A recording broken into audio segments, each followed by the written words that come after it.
మొదటి కొరింథీయులకు రాసిన పత్రిక 12వ అధ్యాయం, నానా విధములైనటువంటి కార్యములను కలవు గాని అందరిలోనూ అన్నిటినీ జరిగించు దేవుడు ఒక్కడే.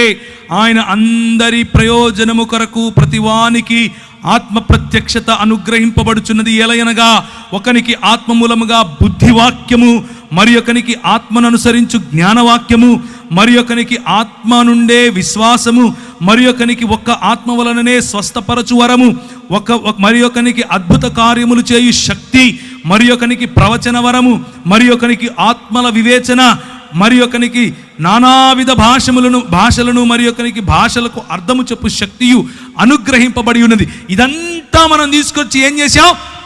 మతంలో పెట్టేశాం. ఆ భాషలు మాట్లాడతాను నేను, కానీ ఎక్కడ? కేవలము సంఘములోనే. ఏ గవర్నమెంట్ ఉద్యోగం చేస్తూ భాషలు మాట్లాడవా? ఏ బుద్ధివాక్యము నీ గవర్నమెంట్ ఉద్యోగంలో చేసే ఆ ఆఫీసులో చెప్పవా? ఒక ఆఫీసర్కు బుద్ధివాక్యం కావాలంటే నేను వచ్చి చెప్తానా, నువ్వు చెప్తావా? ఇలాగే 12వ అధ్యాయంలో చూడండి 28వ వచనము, మరియు దేవుడు సంఘములో మొదట కొందరిని అపోస్తలుగాను, పిమ్మట కొందరిని ప్రవక్తలుగాను, పిమ్మట కొందరిని బోధకులుగాను, అటు పిమ్మట కొందరిని అద్భుతములు చేయువారుగాను, తరువాత కొందరిని స్వస్థపరచువారుగాను, కృపావరములు గలవారుగాను, కొందరిని ఉపకారములు చేయువారుగాను, కొందరిని ప్రభుత్వములు చేయువారుగాను, కొందరిని నానా భాషలు. ప్రభుత్వములు చేయాలి, ఉపకారములు చేయాలి. ఇవన్నీ కేవలం ఎక్కడ చేయాలి? దేవుని యొక్క సంఘము అంటే 4 గోడలని మనం నిర్ణయించేశాం.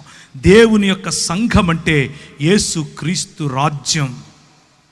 దేవుని సంఘం అంటే మనము 4 గోడల మధ్యకు వచ్చి చేసేటటువంటి ప్రతి ఆదివారపు కూడిక మాత్రమే కాదు.